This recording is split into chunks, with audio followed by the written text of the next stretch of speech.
ದಕ್ಷಿಣ ಕನ್ನಡ ಮತ್ತು ಉಡುಪಿ ಜಿಲ್ಲೆಗಳಲ್ಲಿ ಪ್ರಮುಖವಾಗಿ ಕೋಮು ವಿಚಾರಗಳು, ಕೋಮು ಗಲಭೆಗಳ ಪ್ರಕರಣಕ್ಕೆ ಸಂಬಂಧಪಟ್ಟಂತೆ ಸರ್ಕಾರ ಈಗ ಬಿಗಿ ಕ್ರಮವನ್ನು ಕೈಗೊಳ್ತಾ ಇದೆ. ಇದಕ್ಕೆ ಸಂಬಂಧಪಟ್ಟಂತೆ ನಿರಂತರವಾಗಿ ಕಾರ್ಯಾಚರಣೆಗಳು ಕಳೆದ ಕೆಲ ದಿನಗಳಿಂದ ನಡೀತಾ ಇದೆ. ಈಗ ಇದೇ ವಿಚಾರ ರಾಜಕೀಯವಾಗಿ ಕೂಡ ಆರೋಪ ಪ್ರತ್ಯಾರೋಪಗಳಿಗೆ ಕೂಡ ಕಾರಣವಾಗ್ತಾ ಇದೆ. ಅಥವಾ ಬಿಜೆಪಿ ನಾಯಕರು ಕೂಡ ತುಂಬಾ ತೀವ್ರವಾಗಿ ಸರ್ಕಾರದ ವಿರುದ್ಧ ಹರಿಯಾಯ್ತಾ ಇದ್ದಾರೆ. ಎಲ್ಲ ಬೆಳವಣಿಗೆಗಳ ಬಗ್ಗೆ ಮಾತನಾಡೋದಕ್ಕೆ ನಮ್ಮ ಜೊತೆಗೆ ರಾಜ್ಯದ ಗೃಹ ಸಚಿವರಾದಂಥ ಡಾಕ್ಟರ್ ಜಿ ಪರಮೇಶ್ವರ್ ಅವರು ಜಾಯ್ನ್ ಆಗ್ತಿದ್ದಾರೆ. ಅವ್ರ ಜೊತೆ ಮಾತಾಡೋಣ. ಪರಮೇಶ್ವರ್ ಅವರೇ, ಮೊದಲನೇದಾಗಿ ಈಗ ಮಂಗಳೂರಿನಲ್ಲಿ ಏನು ಬಿಗಿ ಕ್ರಮಗಳನ್ನು ಕೈಗೊಳ್ತಾ ಇದ್ರಿ, ಸರ್ಕಾರದ ಕಡೆಯಿಂದ ಈಗಾಗಲೇ ಲಾ ಆ್ಯಂಡ್ ಆರ್ಡರ್ ವಿಚಾರವನ್ನು ನಾವು ಪ್ರಮುಖವಾಗಿ ಕೈಗೆತ್ಕೊಳ್ತೀವಿ ಅನ್ನುವಂಥ ಮಾತನ್ನು ಹೇಳ್ತಿದ್ದಾರೆ. ನಿನ್ನೆ ಕೂಡ ತುಮಕೂರಿನಲ್ಲಿ ಮಾತಾಡ್ತಾ ನೀವು ಒಂದು ಮಾತನ್ನ ಗಟ್ಟಿಯಾಗಿ ಹೇಳ್ತಾ ಇದ್ದೀನಿ, ಯಾರು ತಪ್ಪು ಮಾಡ್ತಿದ್ದಾರೋ ಅವ್ರ ವಿರುದ್ಧ ಕ್ರಮ ಅನ್ನುವಂಥ ಮಾತನ್ನು ಹೇಳಿದ್ರಿ. ಆದರೆ ಬಿಜೆಪಿ ಅವರು ಕೂಡ ಪ್ರಶ್ನೆ ಮಾಡ್ತಾರೆ, ಹಿಂದೂ ಕಾರ್ಯಕರ್ತರನ್ನೇ ಟಾರ್ಗೆಟ್ ಮಾಡ್ತಾ ಇದ್ದೀರಿ ಅಂತ. ಮಂಗಳೂರಿನಲ್ಲಿ, ದಕ್ಷಿಣ ಕನ್ನಡ ಜಿಲ್ಲೆಯಲ್ಲಿ, ಉಡುಪಿಯಲ್ಲಿ ಈ ಭಾಗದಲ್ಲಿ ಏನು ಇತ್ತೀಚೆಗೆ ಈ ಕೋಮು ಸೌಹಾರ್ದತೆ ಹಾಳಾಗಿದೆ, ಪರಸ್ಪರ ದ್ವೇಷ, ಅಸೂಯೆ ಭಾವನೆ ಜಾಸ್ತಿ ಆಗಿದೆ. ಮೊದಲನೇದಾಗಿ ಇದು ಆಗಬಾರ್ದು. ನಮ್ಮ ಸಮಾಜ ಯಾವತ್ತೂ ಕೂಡ ಸಹೋದರತ್ವ ಭಾವನೆಯಿಂದ ಇರಬೇಕು ಅನ್ನೋದೇ ನಮ್ಮೆಲ್ಲರ ಆಶೆ. ಆದರೆ ದುರ್ದೈವ, ಇತ್ತೀಚೆಗೆ ನಡೆದಂಥ ಘಟನೆಗಳು ನಮ್ಮನ್ನು ಪ್ರಶ್ನೆ ಮಾಡುವಂಥ ರೀತಿಯಲ್ಲಿದ್ದಾವೆ. ಸರ್ಕಾರ ಕೈಕಟ್ಕೊಂಡು ಕೂತ್ಕೊಳ್ಳೋದಿಲ್ಲ. ನಮ್ಮ ಜವಾಬ್ದಾರಿ ಇದೆ, ಶಾಂತಿಯನ್ನು ಕಾಪಾಡಬೇಕು, ಕಾನೂನು ಸುವ್ಯವಸ್ಥೆಯನ್ನು ರಾಜ್ಯದಲ್ಲಿ ಸರಿಯಾಗಿ ಕಠಿಣವಾಗಿ ಇಟ್ಕೊಳ್ಬೇಕು ಅನ್ನೋದು ನಮ್ಮ ಜವಾಬ್ದಾರಿ ಇದೆ. ಆ ದೃಷ್ಟಿಯಲ್ಲಿ ನೋಡೋದಾದರೆ ನಾವು ಯಾವುದೇ ಮುಲಾಜಿಲ್ಲದೆ ಜಾತಿ, ಭೇದ, ಧರ್ಮ ಇವೆಲ್ಲವನ್ನು ಕೂಡ ನಾವು ಯಾವುದನ್ನು ಕಾನೂನಿಗೆ ಒಂದೇ. ಕಾನೂನು ದೃಷ್ಟಿಯಲ್ಲಿ ಯಾವ ಜಾತಿ ಇರ್ಬೋದು, ಯಾವ ಧರ್ಮ ಇರ್ಬೋದು, ಎಲ್ಲ ಒಂದೇ. ಅಥವಾ ಅವನು ಬಡವ, ಸಾವುಕಾರ ಇವೆಲ್ಲನೂ ನೋಡೋಕ್ಕೆ ಹೋಗೋದಿಲ್ಲ ಕಾನೂನು. ಹಾಗಾಗಿ ಏನು ಒಂದು ಕಲ್ಪನೆ ಇದೆ, ಹಿಂದೂಗಳನ್ನ ಮಾತ್ರ ಟಾರ್ಗೆಟ್ ಮಾಡುತ್ತೆ ಪೊಲೀಸ್ನವರು ಅಥವಾ ಮುಸಲ್ಮಾನರನ್ನ ಮಾಡೋದಿಲ್ಲ ಅನ್ನುವಂಥ ಕಲ್ಪನೆ ಇದೆ. ಅದು ಸತ್ಯಕ್ಕೆ ದೂರವಾಗಿರೋಂಥದ್ದು. ಸರ್, ನಿನ್ನೆ ನಡೆದಂಥ ಬೆಳವಣಿಗೆಯನ್ನು ಉಲ್ಲೇಖ ಮಾಡ್ತಾ ಹೇಳ್ತೀನಿ, ಯಾಕೆಂದರೆ ಮಧ್ಯದಲ್ಲಿ ಇಂಟರ್ಫಿಯರ್ ಆಗ್ತೀನಿ ಇದೇ ವಿಚಾರಕ್ಕೋಸ್ಕರ. ಈಗ ಅರುಣ್ ಕುಮಾರ್ ಪುತ್ತಿಲ ಇರ್ಬೋದು, ಕಲ್ಲಡ್ಕ ಪ್ರಭಾಕರ್ ಭಟ್ ಇರ್ಬೋದು, ಅವರ ವಿರುದ್ಧ ನಡೆದುಕೊಂಡಂಥ ರೀತಿ ನೋಡ್ತಾ ಇದ್ರೆ, ಯಾರೋ ಒಬ್ಬರು ದೂರು ಕೊಟ್ಟ ನಂತರ, ಪರ್ಟಿಕ್ಯುಲರ್ ಆಗಿ ಒಂದು ಸಮುದಾಯದ ಆರೋಪದ ನಂತರ, ಒಂದು ಸಮುದಾಯ, ಅದರಲ್ಲೂ ಅಲ್ಪಸಂಖ್ಯಾತ ಸಮುದಾಯ ಕಾಂಗ್ರೆಸ್ ವಿರುದ್ಧ ಸಿಟ್ಟಾದ ನಂತರ ಈ ಥರ ಟಾರ್ಗೆಟ್ ಮಾಡ್ತಿದ್ದಾರೆ ಅನ್ನುವಂಥದ್ದು ಬಿಜೆಪಿಯವರು ಕೂಡ ಹೇಳ್ತಾ ಇರುವಂಥದ್ದು. ಈಗ ಅರುಣ್ ಕುಮಾರ್ ಪುತ್ತಿಲ ಅಥವಾ ಕಲ್ಲಡ್ಕ ಪ್ರಭಾಕರ್ ಭಟ್ ವಿರುದ್ಧ ಏಕಾಏಕಿ ಕ್ರಮ ಯಾಕೆ, ನಡುರಾತ್ರಿ ಹೋಗಿ ಅವ್ರ ಮನೆಗೆ ನುಗ್ಗಿದ್ದು ಯಾಕೆ ಅಂತ ಕೇಳ್ತಾ ಇದ್ದಾರೆ. ನಾವು ಯಾರೋ ಒಬ್ಬರು ಕಂಪ್ಲೇಂಟ್ ಕೊಟ್ಬಿಟ್ರು ಅಂದ ಕ್ಷಣಕ್ಕೇ ಅದನ್ನು ವೆರಿಫೈ ಮಾಡದೆ ಕ್ರಮ ಮಾಡೋದಿಲ್ಲ. ಅದನ್ನು ವೆರಿಫೈ ಮಾಡ್ತಾರೆ. ಅವ್ರುಗಳಿಗೆ ಹೇಳಿದ್ರಲ್ಲ, ತಾವು ಹೆಸರುಗಳೆಲ್ಲ ಹೇಳಿದ್ರಿ, ಅವ್ರುಗಳು ಏನು ಮಾಡಿದ್ದಾರೆ ಅಂಥೇಳಿ ಸಮಾಜಕ್ಕೆ ಗೊತ್ತಿದೆ ಅಲ್ವಾ.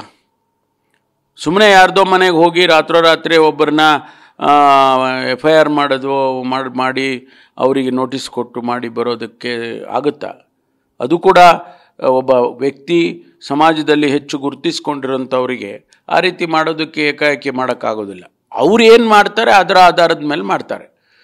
ಹೇಟ್ ಸ್ಪೀಚ್ ಮಾಡಿದರು ಅಂತ ಹೇಳಿದಾಗ ಅದನ್ನು ವೆರಿಫೈ ಮಾಡ್ತಾರೆ. ಹೇಳಿದರು ಅಂದ ತಕ್ಷಣವೇ ಯಾರು ಕೇಳೋದಿಲ್ಲ, ಆದರೆ ಅದು ನಿಜ ಇಲ್ಲ ಅನ್ನೋದನ್ನು ವೆರಿಫೈ ಮಾಡ್ತಾರೆ. ಈಗ ಅವ್ರು ಹೇಟ್ ಸ್ಪೀಚ್ ಮಾಡಿದಿರೋದು ಅಂತ ಖಾತ್ರಿ ಆದಮೇಲೆ ಅವರಿಗೆ ನೋಟಿಸ್ ಕೊಡಬೇಕಾಗಿರೋದು ಅಥವಾ FIR ಮಾಡಬೇಕಾಗಿರೋದು ಪೊಲೀಸರನ್ನ ಕೆಲಸ ಅಲ್ವಾ. ಯಾರೂ ಕೂಡ ಸುಮ್ಮನೆ ಯಾರನ್ನು ಕೂಡ ಪೊಲೀಸ್ನವರು ಹೋಗಿ ಅರೆಸ್ಟ್ ಮಾಡೋದಾಗಲಿ, ಕಂಪ್ಲೇಂಟ್ ತೊಗೊಂಡು ಅವರಿಗೆ FIR ಮಾಡೋದಾಗಲಿ ಇವೆಲ್ಲ ಮಾಡೋಕ್ಕೆ ಹೋಗೋದಿಲ್ಲ. ಅವರಿಗೆ ಶಾಂತಿ ಕಾಪಾಡಬೇಕು ಅಂತ ಅಷ್ಟೇ ಇರುತ್ತೆ. ಆದರೆ ಇಂಥ ಸಂದರ್ಭಗಳಲ್ಲಿ ಕಠಿಣವಾದಂಥ ಕ್ರಮ ತಗೊಳ್ಳೋದೇ ಇದ್ದರೆ, ಈಗಾಗಲೇ ಕೆಲವರು ಹೇಳ್ತಾರಪ್ಪ, ಪೊಲೀಸ್ನವ್ರು ಏನೂ ಮಾಡೋದೇ ಇಲ್ಲ, ನಿಂತ್ಕೊಂಡು ನೋಡ್ತಾರೆ, ಸೈಲೆಂಟ್ ಸ್ಪೆಕ್ಟೇಟರ್ ಆಗಿರ್ತಾರೆ ಅಂತೆಲ್ಲ ನಮ್ಮನ್ನು ದೂಷಣೆ ಮಾಡ್ತಾರೆ ಪೊಲೀಸ್ನವ್ರನ್ನ. ಆದರೆ ಕಠಿಣವಾಗಿ ಕ್ರಮ ತಗೊಂಡಾಗ ಈ ರೀತಿ ಮಾಡಿದರು, ಆ ರೀತಿ ಮಾಡಿದರು ಅಂತ ಅದಕ್ಕೂ ಟೀಕೆ ಬರುತ್ತೆ. ಆದರೆ ನಾವು ಭಾಳ ಕ್ಯಾಲ್ಕ್ಯುಲೇಟಿವ್ ಆಗಿ ನಾವು ಈ ಶಾಂತಿಯನ್ನು ಕಾಪಾಡೋದಕ್ಕೆ ಎಲ್ಲ ಪ್ರಯತ್ನ ಮಾಡ್ತೀವಿ. ಈಗಾಗಲೇ ನಾನು ಕಳೆದ ಸಾರಿ ಸುಹಾಸ್ ಶೆಟ್ಟಿ ಮರ್ಡರ್ ಆದಾಗ ಹೋಗಿದ್ದೆ ನಾನೇ. ಆ ಸಂದರ್ಭದಲ್ಲಿ ನಾನು ಹೇಳಿದೆ, ಒಂದು ಆ್ಯಂಟಿ ಕಮ್ಯುನಲ್ ಫೋರ್ಸನ್ನು ಮಾಡುವಂಥ ಅಗತ್ಯ ಇದೆ ಅಂತ ಹೇಳಿ ಬಂದಿದ್ದೆ. ಈಗ ಅದು ಕಾರ್ಯಗತ ಆಗ್ತಾಯಿದೆ. ಬಹುಶಃ 14ನೇ ತಾರೀಕು ಅದನ್ನು ಲಾಂಚ್ ಮಾಡಬೇಕು ಅಂತ ಹೇಳಿ ನಾವು ಪ್ಲ್ಯಾನ್ ಮಾಡ್ಕೊಂಡಿದ್ದೇವೆ. On the lines of the anti Naxal force. ಇದಕ್ಕೆ ಸ್ಪೆಷಲ್ ಆಗಿ ಅವರಿಗೆ ನಾವು ಒಂದಷ್ಟು ಪವರ್ ಕೊಡ್ತೇವೆ. ಅಲ್ಲಿ ಕಮ್ಯುನಲ್ ಇದನ್ನು ಕಂಟ್ರೋಲಿಗೆ ಹತೋಟಿಗೆ ತಗೋಬೇಕು ಅಂತೇಳಿ ಅದನ್ನು ಮಾಡ್ತಾ ಇದ್ದೀವಿ. ಈ ರೀತಿ ಬೇರೆ ಬೇರೆ ಶಾಂತಿ ಸಭೆಗಳನ್ನು ಕೂಡ ಮಾಡ್ತೀವಿ. ಮುಂದಿನ ದಿನದಲ್ಲಿ ಶಾಂತಿ ಸಭೆಗಳನ್ನು ಕೂಡ ಮಾಡ್ತೀವಿ. ನಾನೇ ಹೋಗ್ತೇನೆ. ಯಾಕೆಂದರೆ ಎರಡೂ ಕಮ್ಯುನಿಟಿಯನ್ನು ನಾವು ಒಂದು ಸಾಮರಸ್ಯವನ್ನು ಮಾಡಬೇಕು. ಹಿಂದೆ ನನಗೆ ಜ್ಞಾಪಕ ಇರ್ಬೋದು ತಮಗೆ, ನಾನು ಪ್ರದೇಶ ಕಾಂಗ್ರೆಸ್ ಸಮಿತಿ ಅಧ್ಯಕ್ಷನಾಗಿದ್ದಾಗ ನಾವು ಉಳ್ಳಾಳ ಟು ಉಡುಪಿ ಒಂದು ಪಾದಯಾತ್ರೆ ಮಾಡಿದ್ವು, ಕಾಂಗ್ರೆಸ್ ನಡಿಗೆ ಸಾಮರಸ್ಯದ ಕಡೆಗೆ ಅಂತ. ಆ ರೀತಿ ಒಂದು ಸಾಮರಸ್ಯವನ್ನು ನಾವು ಸಮಾಜದಲ್ಲಿ ಮಾಡಬೇಕಾದಂಥ ಅಗತ್ಯ ಇವತ್ತಿಗಿದೆ ಅಂತ ಹೇಳಿ ನಾನು ಅಂದ್ಕೊಳ್ತೀನಿ. ಆ ರೀತಿಯಲ್ಲಿ ಕ್ರಮ ಮಾಡ್ತೀವಿ. ಸರ್, ಈ ಆ್ಯಂಟಿ ಕಮ್ಯುನಲ್ ಫೋರ್ಸ್ನ ಸ್ವರೂಪ ಹೇಗಿರುತ್ತೆ ಸರ್? ಇದು ಕೇವಲ ದಕ್ಷಿಣ ಕನ್ನಡ ಮತ್ತು ಉಡುಪಿ ಜಿಲ್ಲೆಯಲ್ಲಿ ಮಾತ್ರ ನಡೆಯುತ್ತಾ ಅಥವಾ ಅಲ್ಲಿ ಮಾತ್ರ ಕಾರ್ಯಾಚರಣೆ ಮಾಡುತ್ತಾ? ಈಗ ಉತ್ತರ ಕನ್ನಡ ಇರ್ಬೋದು, ಪಕ್ಕ ಶಿವಮೊಗ್ಗ ಇರ್ಬೋದು, ಅಲ್ಲೂ ಕೂಡ ಇಂಥ ಘಟನೆಗಳಿದೆ. ಹರ್ಷ ಮರ್ಡರ್ ಕೇಸ್ ಇರ್ಬೋದು, ಅದೇ ರೀತಿ ಪರೇಶ್ ಮೆಸ್ತಾ ಉತ್ತರ ಕನ್ನಡದಲ್ಲಿರ್ಬೋದು. ಆ ವ್ಯಾಪ್ತಿ ನಿಗದಿತವಾಗಿರುತ್ತೆ. ಅಕಸ್ಮಾತ್ ಹೊರಭಾಗದಿಂದ ಬಂದರೆ, ಪ್ರಚೋದನೆಗಳು ಬಂದರೆ ಅಥವಾ ಹೊರಭಾಗದಿಂದ ಏನಾದ್ರು ಮೂವ್ಮೆಂಟ್ಸ್ಗಳಾದರೆ, ಹೊರಭಾಗದಿಂದ ಈ ಸೋಷಿಯಲ್ ಮೀಡಿಯಾ ಈ ಪ್ರಚೋದನಾಕಾರಿ ವಿಚಾರಗಳು ಬಂದರೆ ಅದನ್ನು ಹೇಗಿರುತ್ತೆ? ಹೀಗಾಗಿ ಇದನ್ನು ಈ ಒಂದು ಪಡೆಯ ಸ್ವರೂಪ ಹೇಗಿರುತ್ತೆ? ಇಲ್ಲ, ಸ್ಟ್ರಕ್ಚರ್ ನಾವು ಮಾಡಿದ್ದೀವಿ. ಡೀಟೇಲ್ ನಾನು ಇನ್ನೊಂದು ದಿವಸ ಅದನ್ನೆಲ್ಲ ಪ್ರಚಾರ ಮಾಡ್ತೇನೆ. ಆದರೆ ನಮಗೆ ಇರ್ತಕ್ಕಂಥದ್ದು ಈ 3 ಜಿಲ್ಲೆಗಳು, ಶಿವಮೊಗ್ಗ, ಉಡುಪಿ, ದಕ್ಷಿಣ ಕನ್ನಡ. ಈ ಜಿಲ್ಲೆಗಳಲ್ಲಿ ಹೆಚ್ಚೆಚ್ಚು ಈ ಭಾವನೆಗಳು, ಪ್ರಚೋದನೆಗಳು ಆಗ್ತಾ ಇರೋದನ್ನು ನಾವು ಗಮನಿಸಿದ್ದೇವೆ ಕಳೆದ ವರ್ಷಗಳಿಂದ. ಆ ಕಾರಣಕ್ಕೆ ಈ 3 ಜಿಲ್ಲೆ ಫೋಕಸ್ ಮಾಡಿದ್ದೀವಿ. ಮುಂದೆ ಅಗತ್ಯ ಬಿದ್ದಾಗ ಬೇರೆ ಜಿಲ್ಲೆಗೆ ಅಗತ್ಯ ಬಿದ್ದರೆ ಬೇರೆ ಜಿಲ್ಲೆಗೂ ಕೂಡ ಅದನ್ನು ವಿಸ್ತರಿಸ್ಬೋದು.